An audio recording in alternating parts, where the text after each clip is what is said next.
L'Europe, jadis maître des négociations énergétiques, en est-elle venue à demander l'aumône à Moscou? Cela peut sembler inimaginable, et pourtant, selon plusieurs sources officielles, Bruxelles a adressé à la Russie une demande de reprise des livraisons de gaz. Mais pas n'importe comment. Cette fois, il s'agit d'une aide humanitaire sans paiement, un geste de survie plutôt qu'un partenariat commercial. Ce choix marque un tournant radical. Pendant des années, l'Europe a tout fait pour s'émanciper de l'influence russe, imposant sanctions sur sanctions, multipliant les discours sur l'indépendance énergétique. Aujourd'hui, la donne a changé. Une politique de fermeté s'effondre face à la réalité d'un hiver sans ressources et à la montée des prix de l'énergie. Cette inversion spectaculaire des rapports de force n'est pas sans conséquences pour chacun d'entre nous. Si le public reste passif ou mal informé, il risque de subir de plein fouet une hausse continue du coût de la vie, la perte d'emplois industriels, voire une précarité énergétique inédite. Le modèle énergétique occidental, longtemps dominant, vacille sous nos yeux. Mais comment l'Europe, jadis si sûre de sa puissance, a-t-elle pu se placer en position de faiblesse devant Moscou? Pour le comprendre, il faut revenir sur les origines de cette crise et les choix stratégiques qui ont mené le continent au bord du gouffre. Pour mesurer l'ampleur de ce retournement, revenons sur les fondements de la dépendance énergétique européenne et sur le début des tensions avec la Russie. Avant la rupture, la Russie et l'Europe formaient un duo énergétique presque indissociable. Durant plus de 3 décennies, ces deux géants se sont tissés un lien étroit, façonné par une alliance de pipelines, d'accords à long terme et de dépendance mutuelle. Dès les années 90, la construction de réseaux comme le gazoduc Yamal ou Nord Stream et la signature de contrats sur 20 à 30 ans ont cimenté la place de la Russie comme fournisseur incontournable de gaz pour le continent européen. Ce partenariat n'était pas simplement commercial, il pesait sur la sécurité économique, la stabilité des prix et l'équilibre géopolitique du vieux continent. Jusqu'en 2022, malgré les tensions, Moscou n'a jamais failli à ses engagements. Pas une seule fois, la Russie n'a rompu la chaîne d'approvisionnement, même lors des crises majeures.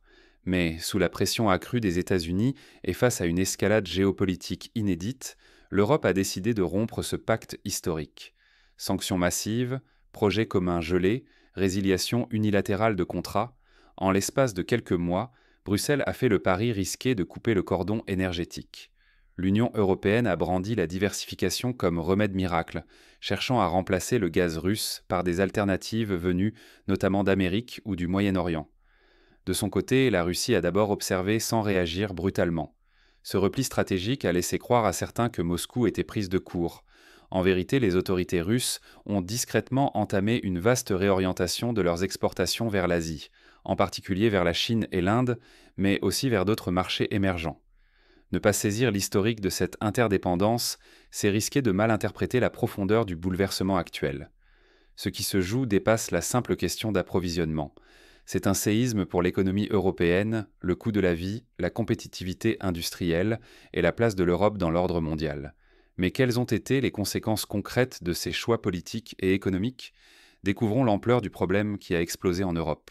Voyons maintenant comment cette rupture a directement affecté les foyers, les entreprises et les gouvernements européens, avec des répercussions bien plus larges qu'on ne l'imaginait.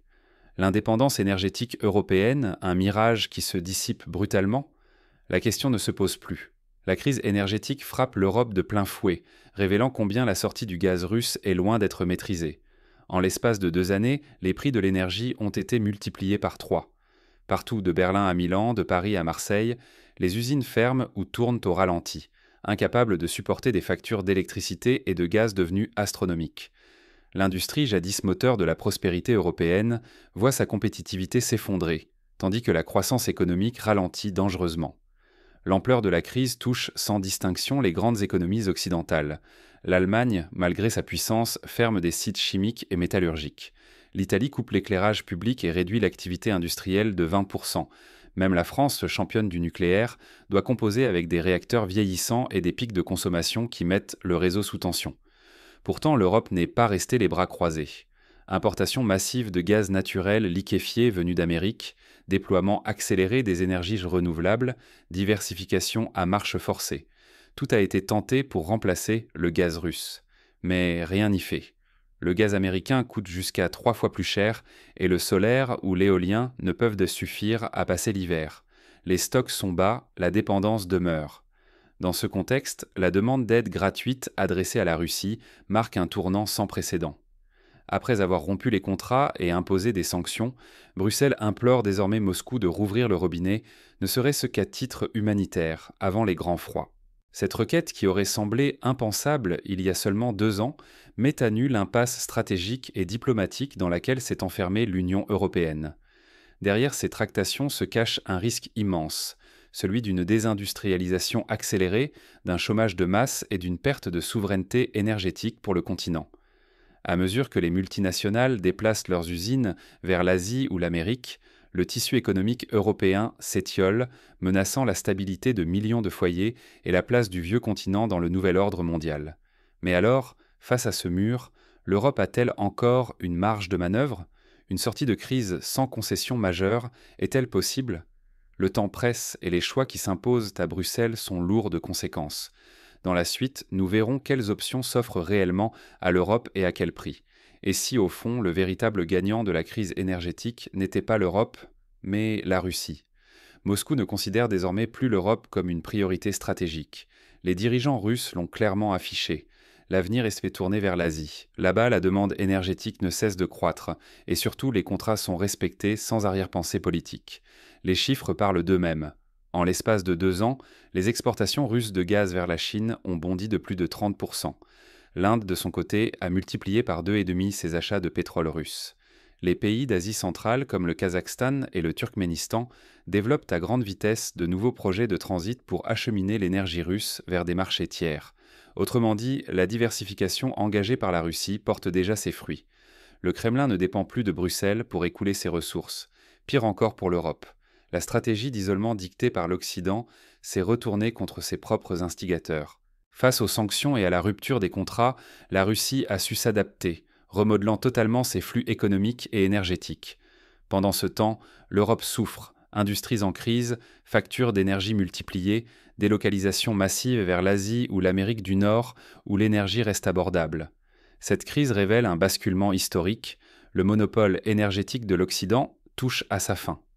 Un nouvel ordre mondial émerge où la Russie, mais aussi la Chine, l'Inde ou le Moyen-Orient imposent progressivement leurs propres règles du jeu. L'Europe, jadis centre de gravité économique et diplomatique, voit désormais sa place fragilisée. Les conséquences pourraient être profondes. Déclin de l'influence européenne sur la scène internationale, affaiblissement du modèle social bâti sur une énergie bon marché, montée de la précarité. L'Europe joue donc bien plus que son approvisionnement. C'est son rang géopolitique et la sécurité de ses citoyens qui sont en jeu. Mais alors comment l'Europe peut-elle rebondir après une telle désillusion? Quels enseignements tirer de cette crise? Et comment citoyens comme responsables politiques peuvent-ils éviter de reproduire les mêmes erreurs? Peut-on vraiment restaurer la confiance et rebâtir une sécurité énergétique durable en Europe après un tel bouleversement? La réalité, c'est que dans le secteur de l'énergie, rien ne repose sur la charité. Sans respect et sans bénéfice mutuel, il ne peut y avoir de partenariat fiable. Ce qui vient de se passer le démontre sans ambiguïté. Les pays qui se sont crus à l'abri, forts de leur pouvoir et de leur influence, se retrouvent aujourd'hui en position de demandeurs, et c'est Moscou qui fixe désormais les règles du jeu. Dans le commerce international, la confiance et le respect sont des piliers essentiels. Il faut des années, parfois des décennies, pour bâtir de véritables relations solides. Mais tout peut s'effondrer en une seule décision, un seul geste mal maîtrisé. L'Europe en fait aujourd'hui l'amère expérience. Le retournement de situation qui oblige Bruxelles à solliciter une aide qualifiée d'humanitaire auprès de la Russie rappelle que la mémoire diplomatique est longue et que les conséquences d'un manque de respect se perdent souvent au prix fort. Alors, comment éviter de nouveaux chocs à l'avenir? La réponse est claire, la diversification et la coopération réelle sont la clé. Mais cela suppose de sortir des postures idéologiques, de regarder la réalité en face et d'accepter de tisser des partenariats sur la base d'intérêts partagés. Chaque dépendance trop exclusive, chaque stratégie unilatérale expose à des crises majeures. Il est donc urgent de repenser la politique énergétique de l'Europe, mais aussi ses choix diplomatiques. La leçon la plus importante de cette période, c'est que l'énergie n'est pas qu'une question de flux physique, mais aussi de relations humaines, de mémoire et de confiance. Si l'Europe ne tire pas les enseignements de cette crise, elle s'exposera à d'autres chocs, à une forme d'isolement sur la scène internationale et à une vulnérabilité croissante de son économie et de ses citoyens. Pour conclure, cette séquence historique appelle à une vraie remise en question des certitudes européennes. L'avenir énergétique du continent dépendra de sa capacité à se réinventer, à rechercher des alliances sincères et à sortir du cycle des erreurs passées. Mais alors comment l'Europe peut-elle concrètement se donner les moyens d'éviter de nouvelles crises et d'assurer sa sécurité énergétique? Explorons ensemble les pistes et les scénarios qui s'ouvrent aujourd'hui. Leçon d'humilité pour l'Europe. Et si l'avenir se construisait sur la coopération, non sur la domination? Ce retournement de situation historique où Bruxelles sollicite une aide gratuite de la Russie après avoir voulu s'en affranchir à tout prix oblige à repenser en profondeur la stratégie énergétique européenne. Il ne s'agit plus seulement de géopolitique ou de rapport de force. Ce sont nos factures, nos emplois, notre sécurité qui sont désormais en jeu. Si l'Europe persiste à ignorer les signaux de ce nouvel ordre mondial, ce sont les citoyens qui paieront le prix fort.